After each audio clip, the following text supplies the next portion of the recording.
How we can ultimately dismantle any of it if we don't stick to a intensely radical politic.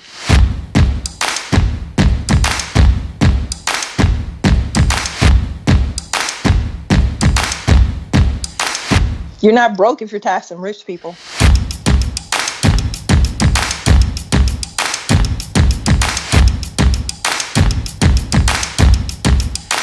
We break production for profit and we replace it by production for need.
Haymarket House in-person event. We're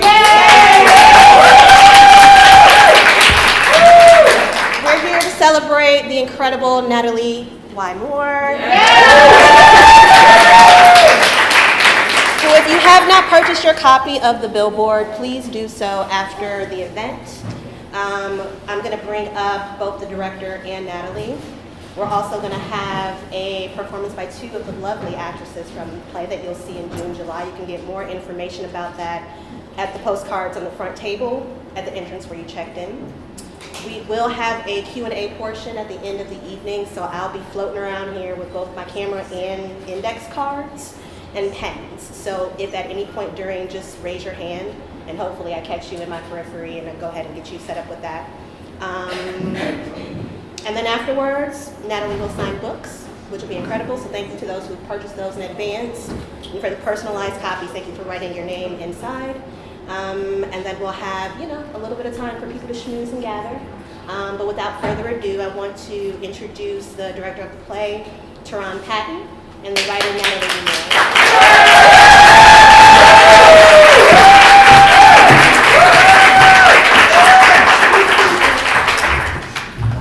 Wow, look at this turnout. On a Monday. All right, I'm feeling great. I'm feeling kind of special. Welcome everybody to being back in person, right?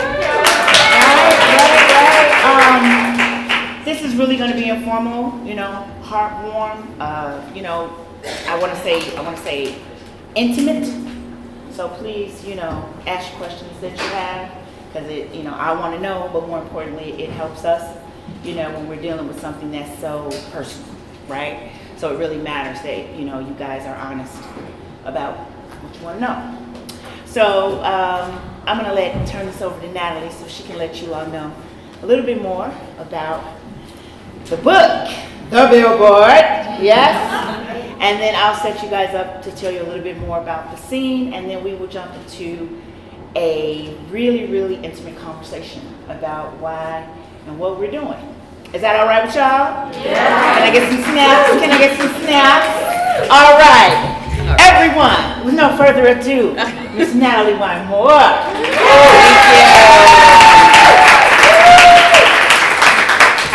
So again, thank you so much for being here. Thank you, Haymarket. Thank you, 16th Street Theater. So The Billboard is a play about abortion that's set in Englewood in 2018. And it's also set in a city council race, and it also deals with urban angst. So there are 4 characters in the book, and the male character is Demetrius Drew, who's running for city council. And he puts up an anti-abortion, anti-black woman billboard that says, the most dangerous place for a black child is his mother's womb. Keep Englewood black, vote for Demetrius Drew. Yeah. And there is a fictitious Black women's health center in Englewood that does everything from diabetes screenings to abortions.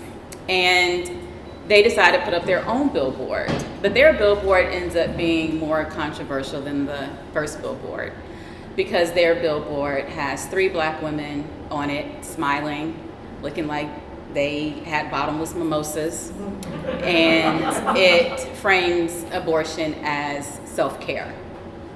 And that's not language that we're used to hearing. And so it becomes a political battle because pro-choice people are offended by this. And because Englewood has had population loss, now there's no correlation to abortion and population loss, but Demetrius Drew, who was a gadfly, so he makes those links. So that's the premise. And then the 2 other characters are Kayla, who's 19, she's a program assistant at the Black Women's Health Initiative. And then there's Cheryl, who's the incumbent city council member.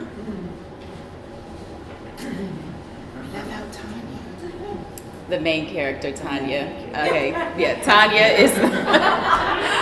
I was focusing on the actors who are here, and so the other 2 women. Tanya would not be appreciative of not being talked about. So first I'll talk about Dawn, who is the board chair of BWHI. Yes. And then Tanya is the founder and the executive director, and she is a doctor.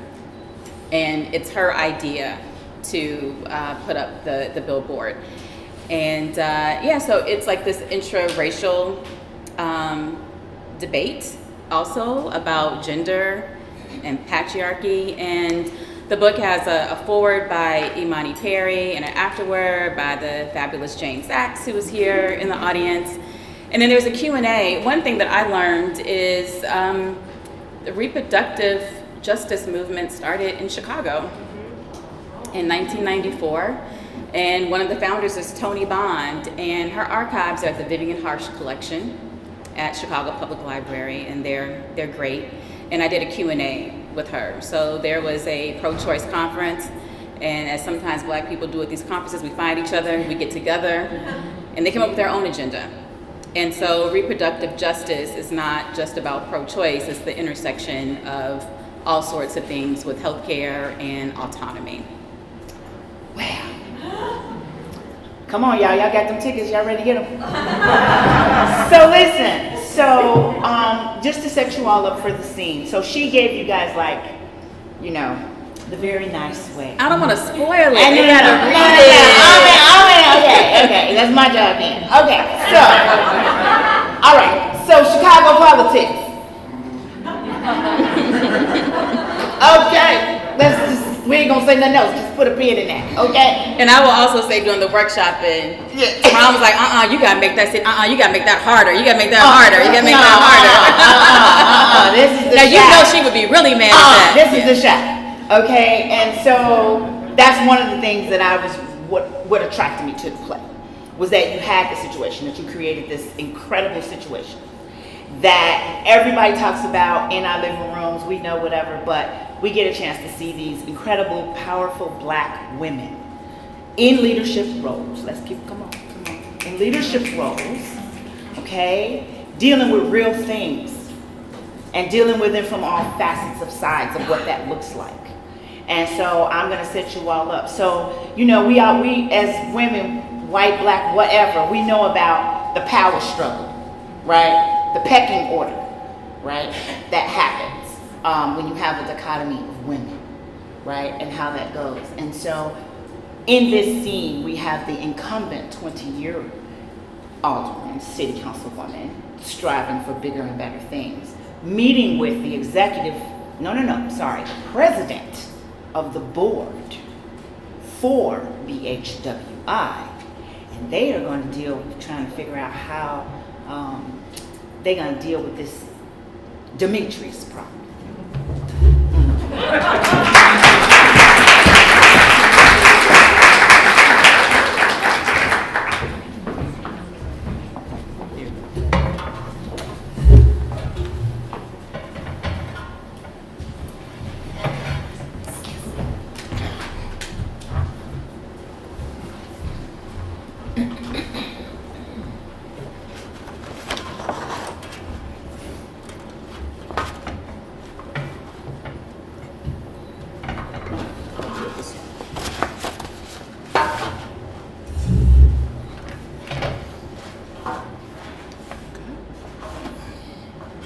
We both have a Demetrius problem. What do you plan to do about yours? Keep serving the community. Keep the doors to Black Women's Health Initiative open. I asked you to coffee, Dawn, because we might be able to help each other. He's causing a lot of confusion and grief with his campaign.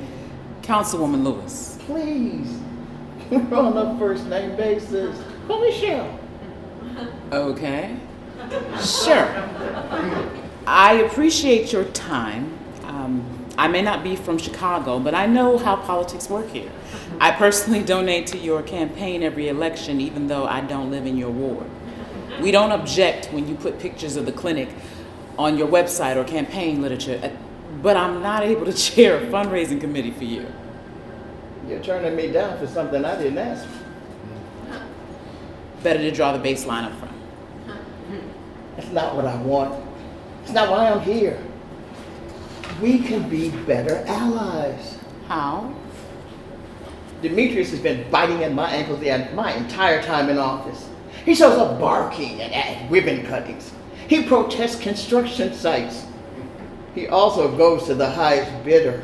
I know for a fact that he's been paid to protest development projects in the ward. His billboard was a gut punch.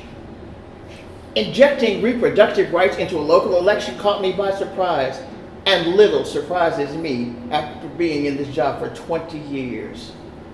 That troubled me too. I worry about the long-term damage. Exactly.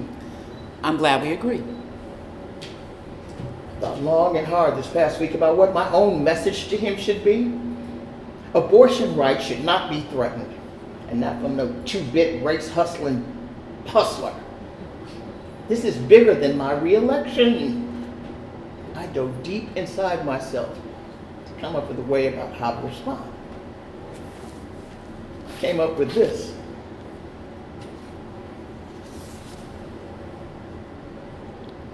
A city council resolution. Yes. The city of Chicago needs to let him know his tactics aren't tolerated here. Whereas the billboard targets black women in a black community using racist and sexist language by asserting they are having unintended pregnancies resulting in abortion to wipe out the black population in Englewood.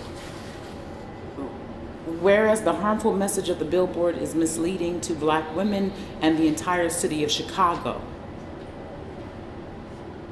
Therefore, be it resolved that we, the members of the City Council, denounce this billboard and misinformation, ploy and call for Demetrius Drew and others attached to this campaign to stop vilifying black women. Wow. This is some strongly worded language. But how can an incumbent councilwoman take on her opponent without seeming to be self-serving? Reproductive rights groups all over the city are enraged by the billboard. Most of the women in city council are too. I found a few to sponsor this resolution through the Human Rights Commission. All I have to do is say yay during roll call. We can't force him to take down the billboard, but we can symbolically tear him down. What do you want from me? BWHI. Nothing. Look, I know all the attention on BHWI must be hard. I'm serious when I say that I care about reproductive rights. Really? Abortion isn't anyone's damn business. But women shouldn't feel ashamed either. I had an abortion when I was 5 months pregnant. Not because I wanted to, but I was at risk of having a stroke and organ failure. I was told I would die, and the baby would die too. An abortion saved my life, and is very much a part of my story. When I see Demetrius's billboard, I put aside that he's my political foe. I see an uninformed man using his platform to chip away at women's rights on a matter that don't have shit to do with running city government. Thank you for sharing that. And thank you for back channeling this through City Council. See? I'm not a shady politician. I'm here for BWHI. Scene.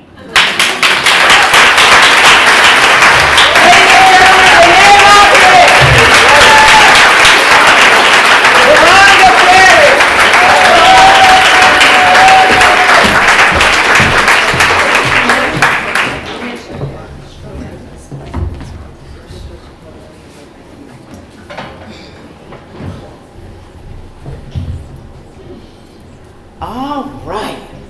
So now that we have set this up, I mean, you and I have talked over the last year about this, but you know, I've always wondered why abortion? Yeah, it wasn't something that I intended to do. I was working on another play from 16th Street Theater, former artistic director who's here, and filmer, commissioned me. I had another idea. Maybe that idea will happen one day. And I took a class at Chicago Dramatists for playwriting to see if I could really do this thing. And we had a homework assignment to write about an object. So a little inside baseball about plays is plays have an urgency that you don't see in novels or even television. If you think about plays, something or someone is showing up. So just reflect on the last play, like Gem of the Ocean. I know many of you probably saw it. The guy shows up in the house and it disrupts. So, and sometimes it's an object that shows up. So we were supposed to write about an object. Those type of billboards had been in Chicago, and I covered them as a reporter. And there really was a city council resolution, but it didn't really pick up steam. It didn't become a citywide issue. And in Dallas, there was an anti-abortion billboard that went up by the same guy who did it in Chicago in 2011. And there was a Dallas clinic that put up a self-care billboard. And I remember thinking, whoa, like I just, again, had never seen that. My reaction, I was like, why do I even have that reaction? It's not a big deal. But, part of changing the narrative means you have to challenge yourself. And so I was like, this would be good. And I called a friend of mine who is a midwife and works for a reproductive justice center in Memphis. And we just talked it out. And she's like, I knew that billboard was going to be controversial. I don't know if they should have done it, but I understand. And so that conversation helped me write this 4-page scene. And I sent it to Anne. I was like, okay, I think I can, write a play. And also writing scripts for WBEZ, even though that's nonfiction, is very similar to playwriting because you're writing for the ear. So the transition was not really difficult. I'm not saying playwriting is easy, but I had some tools already. And so I sent Anne that assignment. She was like, I don't want to tell you what to write, but I think that this should be your play. And I was like, okay, let me, and the scene was between Dawn and Tanya about the billboard coming up and, what to do next. So, and then we just kept workshopping it, and then you came on board and more workshopping, and that's how we, and now when I was writing this, I began it in 2018, and I remember it was the weekend that Ntozake Shange died. So there is a reference to For Colored Girls on the first page. That's a homage to her. I did not think that Roe v. Wade was about to be overturned. I think abortion can always be timely. I didn't know it was going to be as urgent as it is now in this moment. Those seeds, right? I was talking to someone about this, and I was like, I don't think either one of us really, at the time that we started, it was just, I know for me, it was more about the characters and the opportunity to show, women in leadership roles, and then in Chicago, like everything about it was just timed perfectly.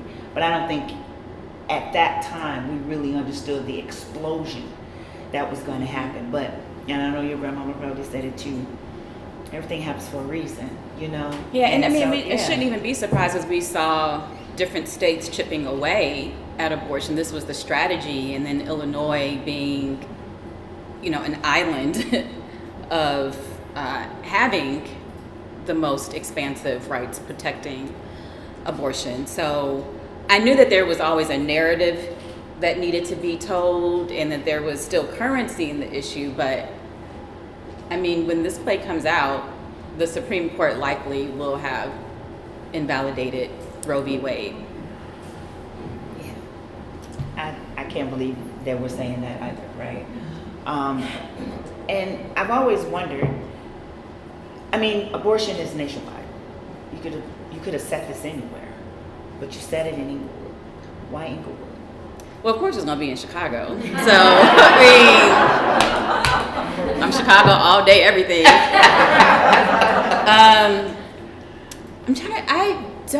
I'm trying to think why I put it in Englewood. And we got some Englewood folks in the house tonight. I think that I wanted to set it there because of the city council race and thinking about contested space.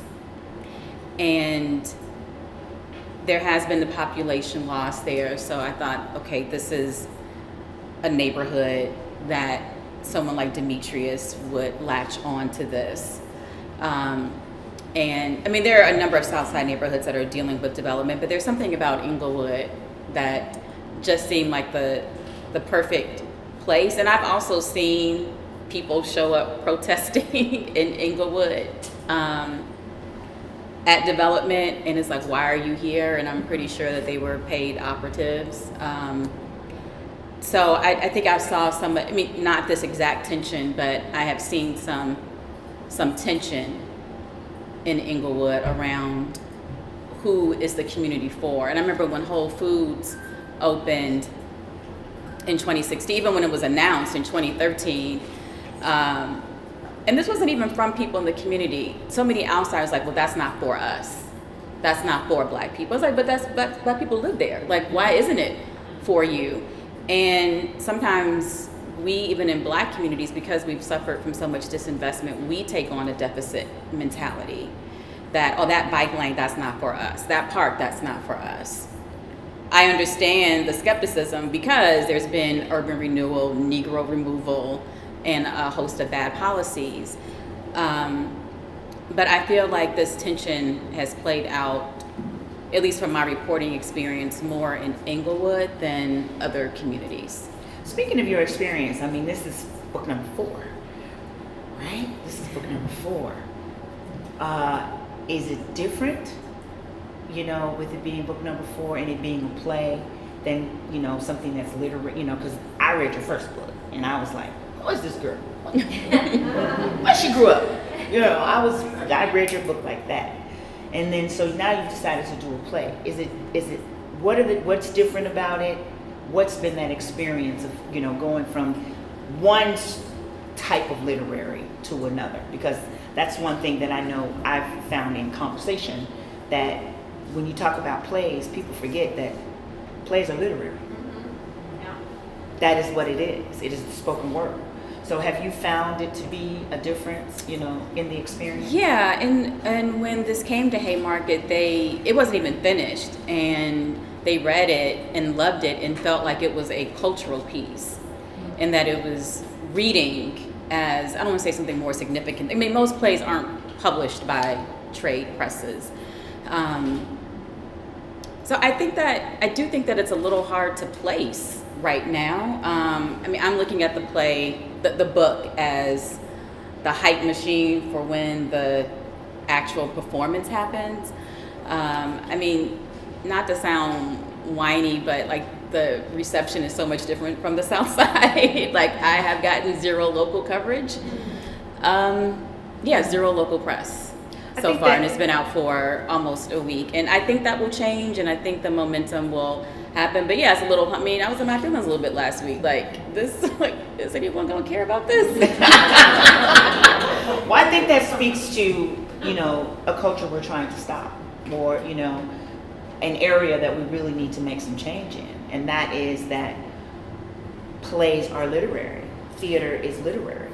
And that, you know, when you're talking about something intellectual and, you know, you think literary book, right? And people are like, oh yeah. But you say play, people kind of go, okay, you know, or there seems to be a slowness in it. And so I just can tell you, for me, when I read the play, we talked about this, when I read it, it had me, like, at go, you know. And I'm one of those people that in my career, I've been around for a while. And in my career, I don't really want to do anything that doesn't make my heart beat. I don't want to do anything that I can't put myself 100% into.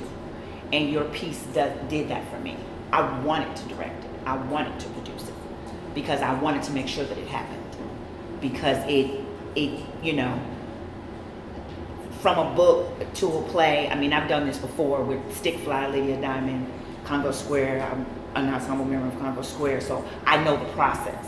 So it had everything, you know, to me that said, yeah, this has got stuff.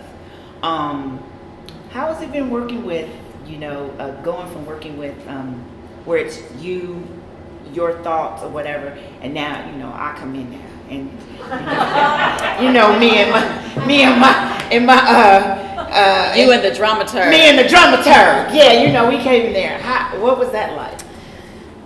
Well, I deal with an editor, so that I mean, when I was first writing this, I was like, "There's no editor here. Like, what? How does this work? Like, there's no editor."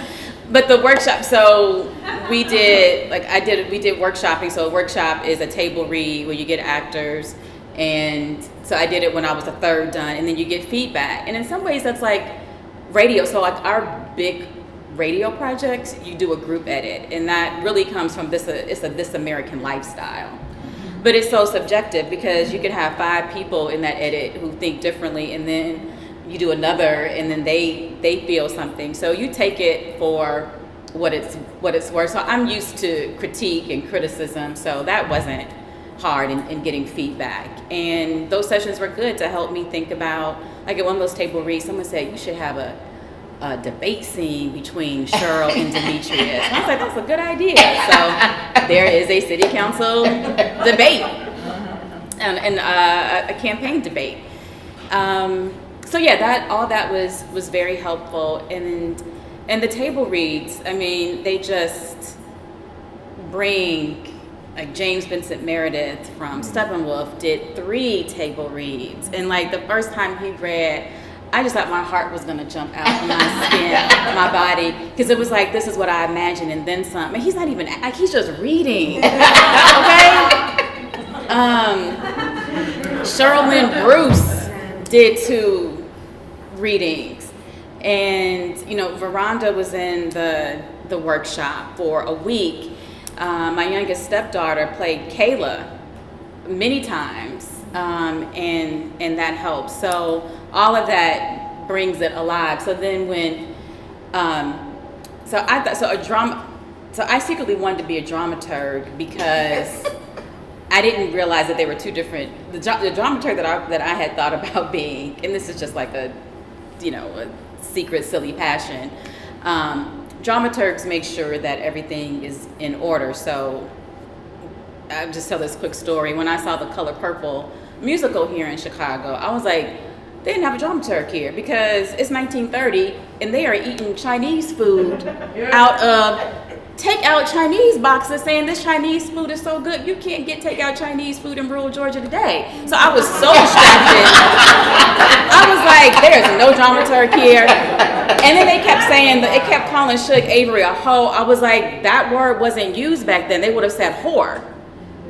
I was like, I want to be a dramaturg. Yeah, to get it right. So they helped with the, like they worked with the director and all of that. But then there's a literary dramaturg, and that's where Kamisha came in, and then she became my editor. And I was like, okay, I'm not rewriting this anymore. I'm done. So we had a week of intense workshopping about a year ago on Zoom. And it was like, she had all these notes, and it was intense. And then you're like, you have to do this. And I did most of it. Sometimes I was like, no. I mean, you can push back, but I mean, I'm not a diva writer who's like, you can't change my word. So everybody needs an editor. I want it to be better. I know that the draft is not, although I kept saying, this is like my 5th draft. She was like, I know what and we were like, well, I think the reason that one of the things when we first talked, and I said, we have to have a dramaturg. Like, that was one of the first things that... First thing I said, I was like, and I asked that, I was like, I want a dramaturg. Because a literary dramaturg is going to make sure that the play does all the things that a play should do in terms of conflict and, subtext and build and making it a story. What's the payoff? Did she do this? Like, all these questions. And so, that's when you start getting into all of that. And Natalie was like, what? Oh, okay, but I will tell you, she was like the quickest editor or rewriter that I've ever worked with. Because we would be like gone out of the workshop, and then it'd be like, okay, next, it's there. what did you? Oh, okay, all right. You know, because she, like you said, from your experience from working with it. But it was a good, I mean, Yeah. all of that push, so I'm very happy with it, and all of that was necessary. Yeah, and I think too that like one of the things that I've always wanted to know, like this is just me, a personal thing for me. Like I always ask people when they say, you know, they want to work with me, why? You know, because I think it's important that you know why a person wants to work with you. I know why I want to work with you, but why me? Because I love your work. I mean, boom, next question. No. I knew that you were I don't know if I had ever seen anything that you directed. Probably, I'm just not remembering. Yeah. But I knew that you were someone who did like you act, you produce, you are an arts administrator. So that well-roundedness, I thought would serve. I just can't think of what I know that you have directed. I'm just thinking about what I've seen you perform. Well, you know what's so funny about it is that, you know, going from an artist to an administrator is a leap. You know, being on stage and being that person that everybody's coming to see, and then being that person that makes sure that you have some place to go see it.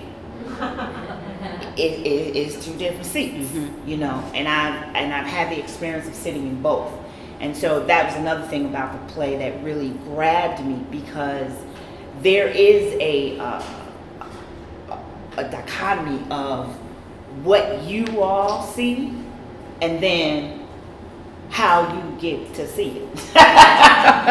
Right? And I think that your play really does a great job of giving enough of a backdrop of Chicago politics and elections. I mean, I don't know of any other city, maybe New York, but we have had some of the most scandalous elections. You know, we could go back all the way to the 20s. We've had these kind of hot and, you know, really, you know, public elections. So when you said the council, I was like, yeah, definitely, and in Englewood. But I knew I wanted a black, like the non-negotiable was a black woman, preferably someone who was from Chicago who would know, like that knowledge that you just said, oh, this corruption goes back so far. So that wasn't a deal breaker, but that was my preference, that someone who, and then if you didn't see her, she played Marion Stamps in Her Honor Jane Burns, so of course she knows politics.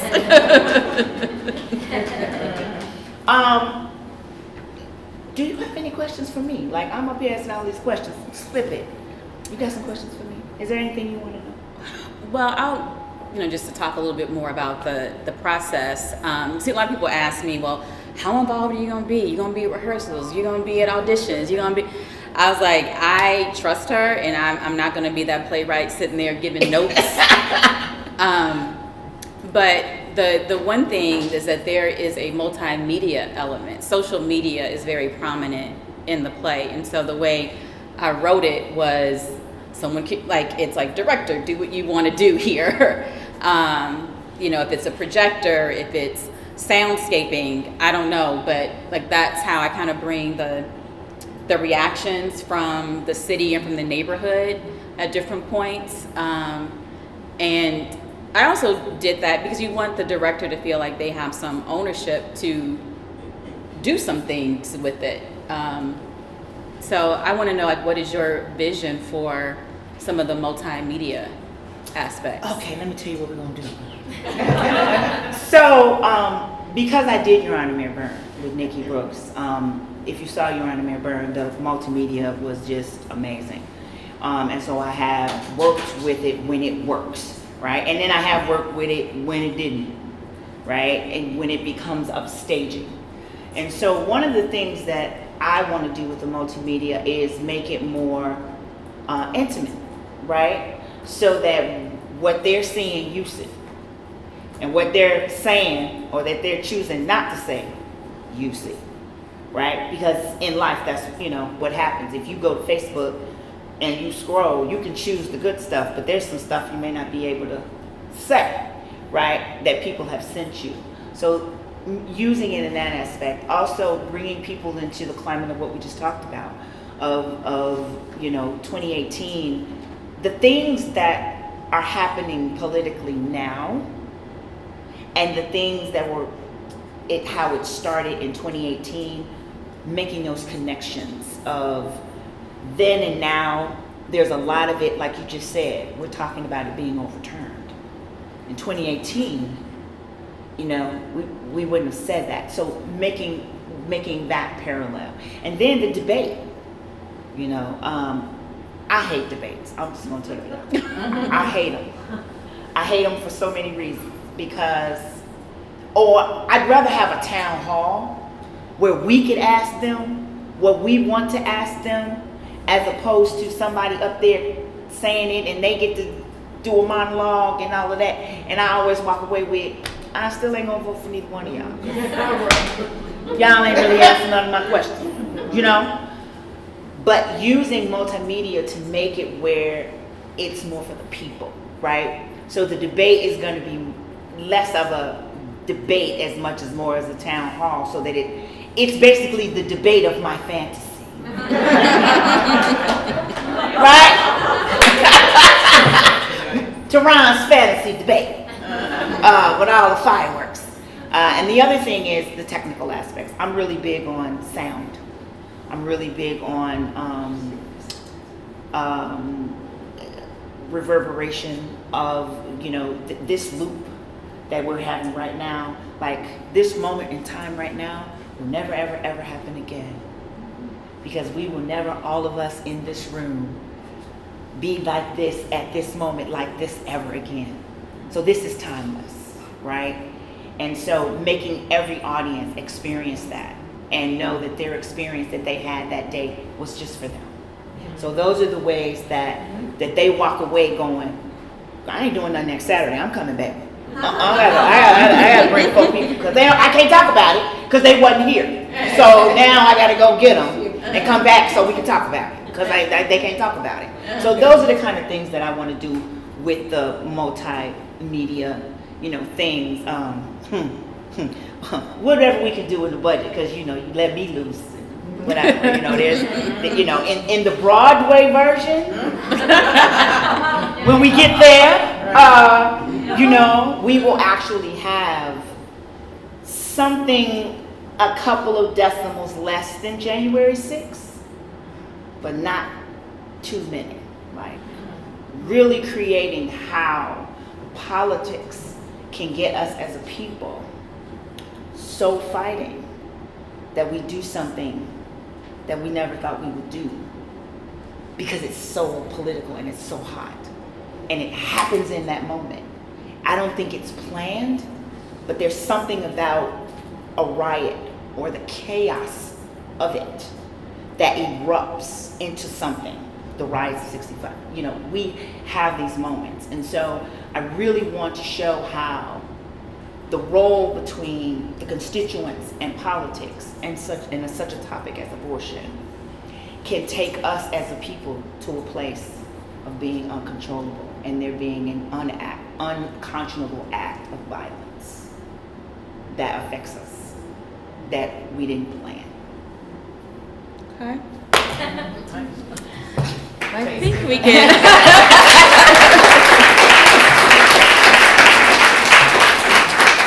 I think we can start with questions now. Some questions? Does anybody, are you going off the dome? Who needs a car? There we go. You guys have a little bit more time too. I just, I want to, I know as people are writing and everything, but, because it is such a controversial topic and things like that, I'm always curious as to, I'm going to ask the hard question. What don't you like about plays or movies that deal with controversial issues? What is something that's like, that gets on my nerves? Anybody?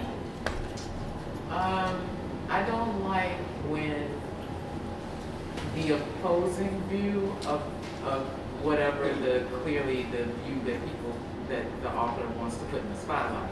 The opposing view, those people always look like monsters. They always look like, if they have an opposite opinion, and I'm not talking about they're clearly trying to hurt people or but they have an opposite opinion, they somehow look very much demonized, which is weird to me because we all have an opposite opinion on everything. So I always think that bothers me. It's supposed to just mean something that maybe they either lack enlightenment on, or they're just not, they're the opposite view in the story, or they represent that. Anybody else? Osiris. I don't like it when people pull punches. If it's going to be controversial, be controversial. Bring it. Right. Do the whole thing. Come on back. I don't need to say what it is. Okay, you got some Sydney, questions. you had. Sydney?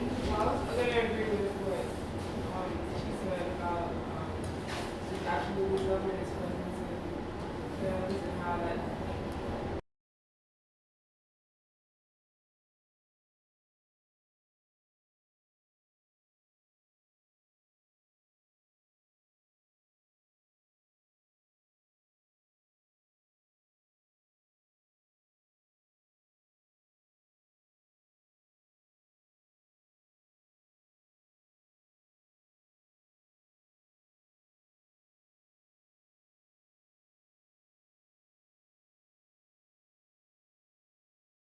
I don't know what I mean. They may love Demetrius Drew and see a hero in him, but I mean, the tagline that Haymarket has written on this is that this is more than pro-choice, pro-life.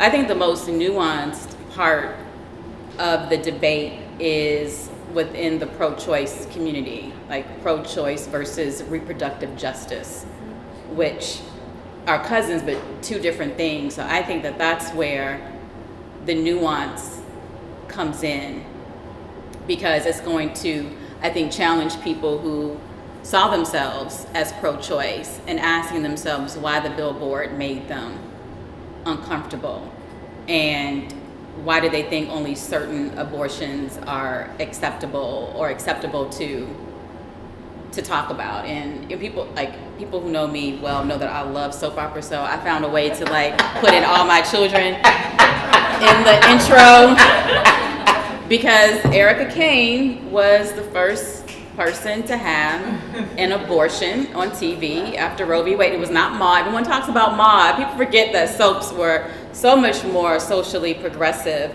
on issues. And she had an abortion because she did not want a baby. It wasn't because she had circumstances. She wanted to further her modeling career, and she was married and she had an abortion. And those aren't the kinds of, and that can still feel uncomfortable. Like, wow, how could you do that? But it's still her right to do that. And so that's the nuance that comes in with a lot of the debate. So Toya asked, please talk about what you discovered during the rewrite or layered in after your first draft. I would say during the workshop and those questions that were asked, one thing that I would say even in like radio script, like narrative podcasting, or audio stories is, have you set what the stakes are? And I feel like that's not really how you might think in, not that I've written a novel, so I'm maybe speaking out of turn, but I feel like with audio and with plays, it's like the stakes. What are the stakes? What are the stakes? What are the stakes? So I had that mentality, but like the payoff wasn't something that I had thought about.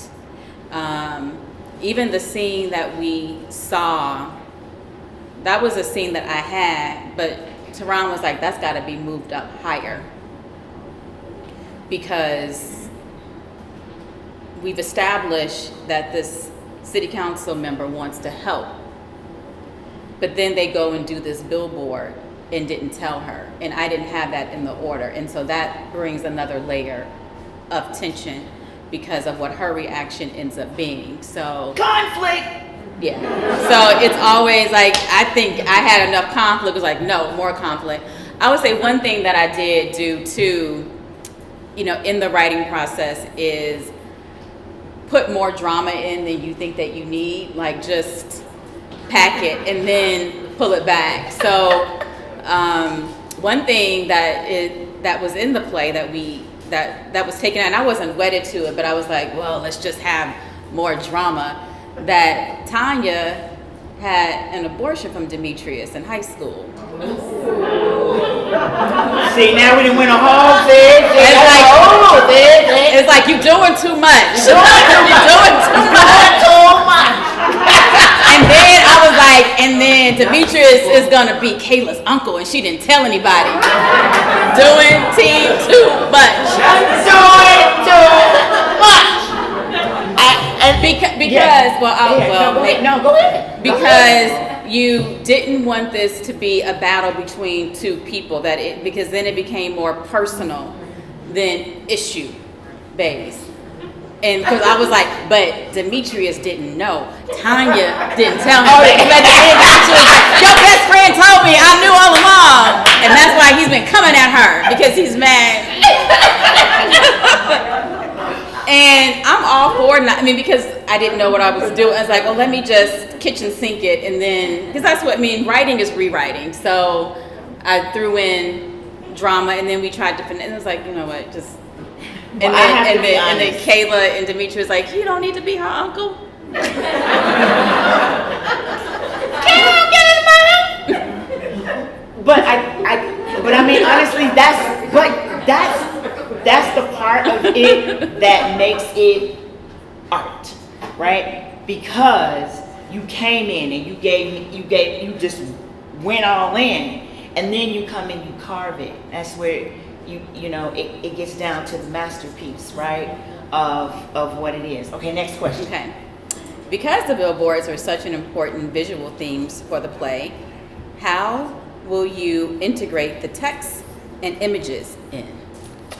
So, we are going to use projections for that. We are in the northwestern space, which is perfect for what we're going to do. The downtown campus. Downtown. They have a new theater downtown. Wait, let me be clear. The new Northwestern Theater downtown at 700 North Lakeshore Drive.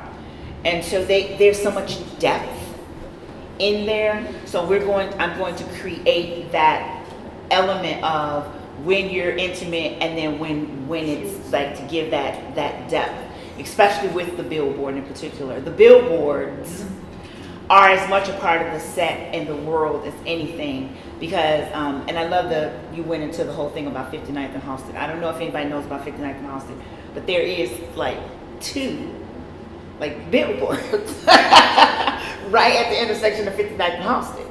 So I want to create that corner, right? So that you always see it, right, as the catalyst for what all this is, but then also give it enough depth and levels to where we can create all these internal and external places with very minimalistic effects in terms of set. And for me, I like minimalistic sets because, okay, I'm just gonna be vain. If I'm on stage and you're looking at the set, then I'm not doing my job. If you act for me, I want it. I want you acting. I want it all. I want those people to be transposed by your performance, and that the set is to help you create that world. So I'm not into the whole walls moving and, it's great in Broadway. I mean, it's part of it or whatever. But I have walked out of shows and the only thing I could talk about at dinner was the clothes and the set. Nothing wrong with costumes, TaRon. Costume, I am. If it was up to me, I'd be naked. So, you already know. I do theater naked. You know what I'm saying? But I'm saying that those elements should assist and not be what it is. So I'm really into the South African style directing, of it being more of storytelling from the artists themselves, where you could do it anywhere. You don't need a set. I could take this on 59th and Halsted and do it, right? To a group of people and give them your beautiful words. Okay. And they still be able to get it. How are you preparing for controversial views or responses to the topic? I know how to fight.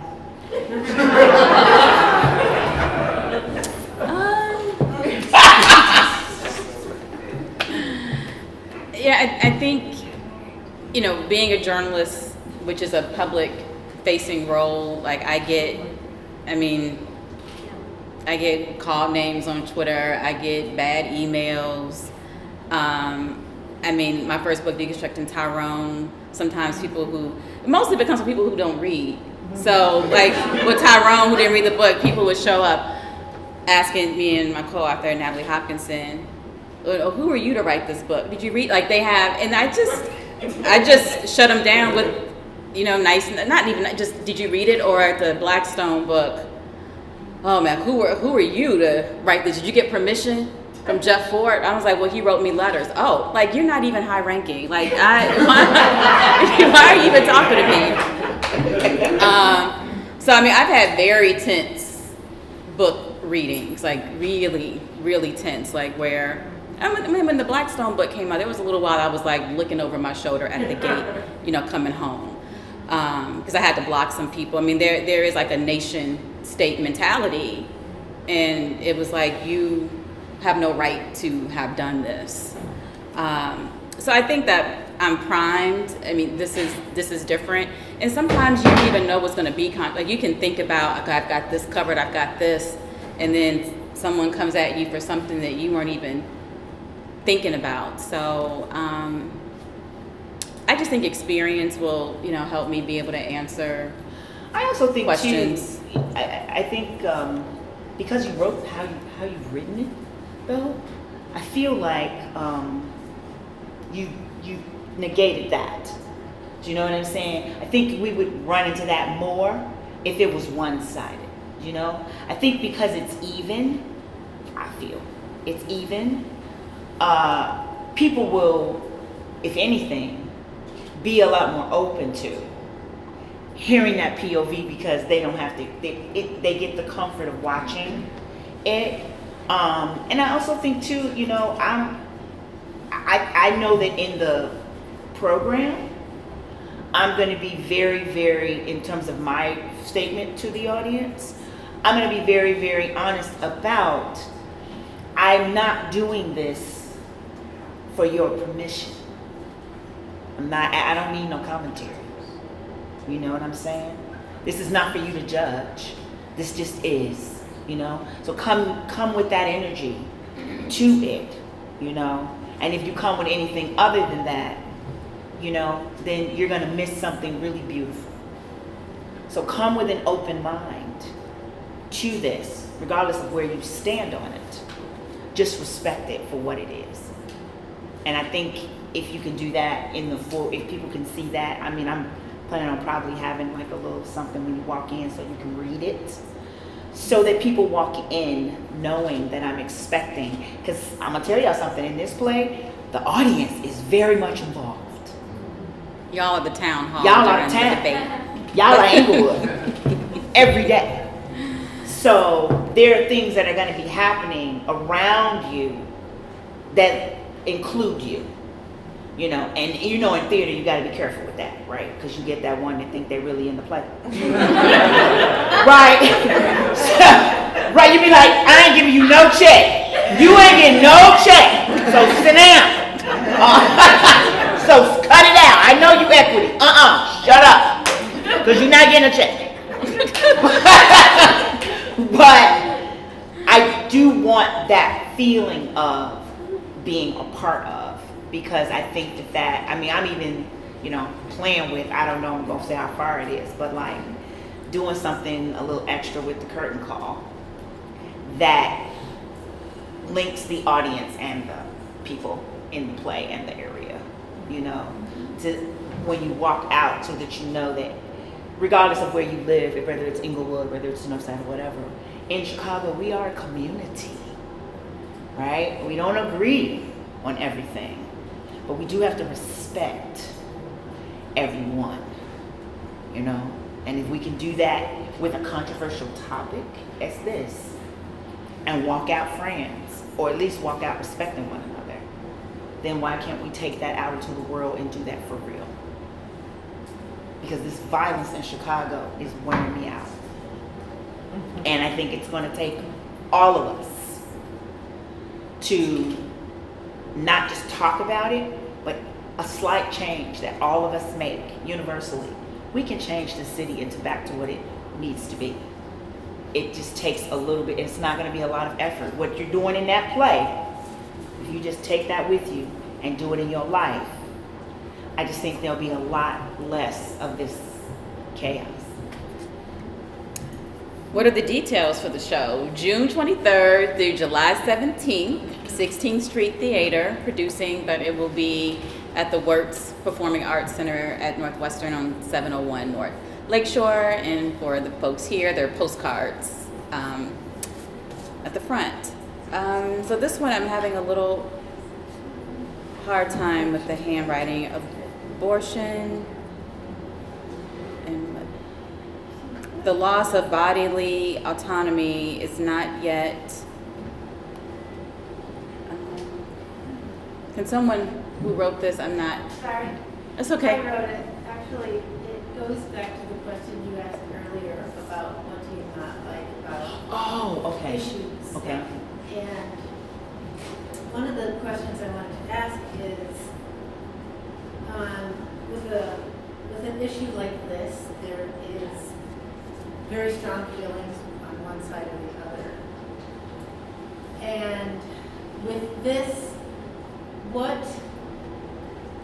how you do sort of create that alchemy around what art does is that it sort of says, what is it? What questions do we ask ourselves at the end of this? You know, what is left unanswered? And with the statement you said about violence, the unconscionable violence, is that with this issue, which is sort of kind of bubbling around under the surface with all of us, and it hasn't reached that point yet of being unconscionable violence. We haven't seen people rising up around this yet. So what is going to be activated? How do you see this play activating that consciousness within the culture? That what questions will people leave with that are maybe on the slightly ambiguous side? Like, what is it about us as people? That's a good question. I got to answer both. I don't really think about those things. I mean, I get asked variations like, what do you want people, what do you want people to get out of it? What do you want, like, people are so different. And when I'm writing in particular, I cannot think about audience because then you start adapting. And I can tell you my work has reached audiences that I never thought would be interested. But if I had gone in there thinking, I want to hit this demographic or this group, then I wouldn't have been authentic. So, you know, I'm a storyteller who does it in different mediums. I'm not an activist. And I think probably the mantra that a lot of journalists have is we don't tell people what to think, we tell them what to think about. So that's typically my framework. And mine, and I would say as a director and producer, I want them to ask the questions. Do you know what I mean? If you walk out asking any questions, we've done our job. Because I think right now, if I just have a statement and I just have how I feel, then I'm not open to any questions. But if I walk out asking myself questions about my stance on it or what that other person's point of view is, if I've been exposed to it in a way that's personal, like you said, and not just one-sided, whatever questions they come out with, that's what it is. Those are the things that's what I want people to do, so that in the moment of when we get to this point, because it's coming,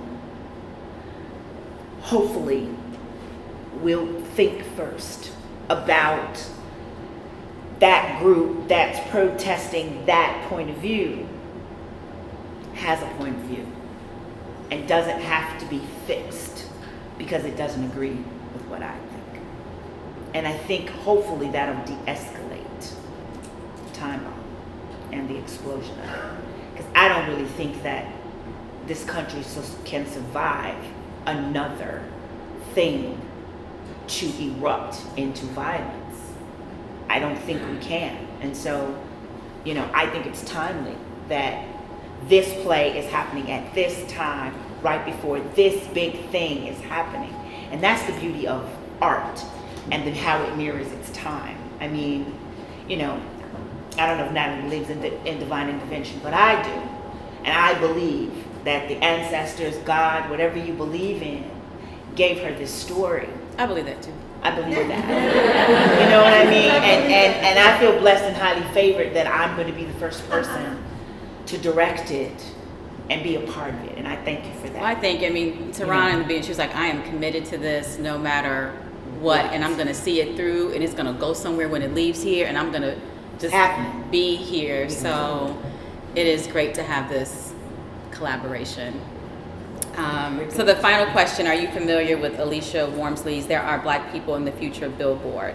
I didn't know the artist's name, but I have seen that that billboard. I wasn't thinking about that with this, but billboards, there are lots of artists that use like public buildings and billboards to get their message that I think is pretty cool. So I am going to sign books. We have some snacks and some wine. And thank you, Renee. Thank you, Yolanda. Thank you all for being here.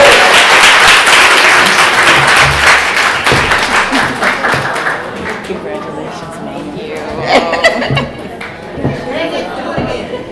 Oh, shit. I missed the